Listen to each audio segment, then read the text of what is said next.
think we're all back. So welcome back, and I want to say good morning to you all. Everybody's doing well? That's all I get? Good morning? Everybody's okay? All right. Now we're talking. So I'm honored to introduce Theme 2, Examining the Structure, Organization, and Culture of Tertiary Music Institutions. This theme asks us to explore how faculty, staff, and administrators can foster healthier learning environments by embedding health promotion into curriculum, creating supportive and balanced spaces, and equipping musicians with the tools to manage music-specific occupational health challenges, both for their own well-being and for the communities they serve. I've had the privilege of working under incredible band leaders, Benjamin Wright, the Clayton Hamilton Jazz Orchestra with John Clayton, Jeff Hamilton, Jeff Clayton, and John Beasley's Monkestra, Kevin McGilvery, and Dwayne Benjamin. And all these groups have led to performances and recordings with artists like Justin Timberlake, BTS, Michael Bublé, Josh Stone, Gladys Knight, and a whole list of other artists I've had a chance to work with. None of those absolutely amazing performance experiences would have been possible without understanding the physical demands associated with trumpet performance. So in 1996, I had a chance to check out the University of North Texas Musicians Health Survey of brass players and found that 60% of those musicians reported having at least one musculoskeletal issue. And the prevalence rates for medical problems of brass instrumentalists show that loss of lip influenced by mouthpiece pressure were higher for trumpet, which were 23.9% compared to horn, trombone, and low brass. These issues stem from instruments' physical demands, including holding and positioning the instrument, mouthpiece pressure, and the sustained air support.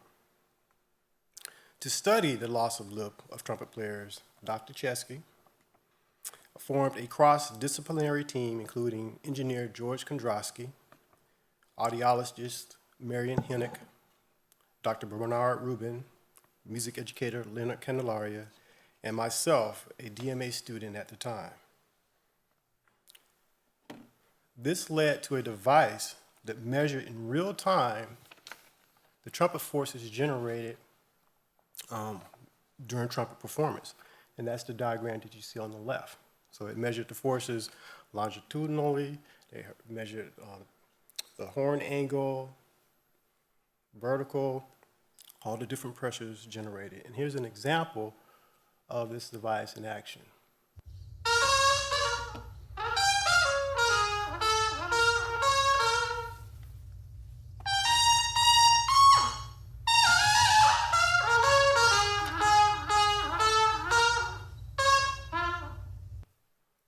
Okay.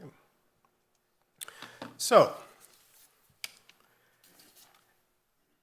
I served as a research assistant while we studied loss of lip, and it changed everything for me. So imagine as a graduate student talking to Dr. Chesky every day and George Kondrowski every day about these issues and working with different subjects as we tested different players, but having this technology available to me for 5 to 6 years, okay?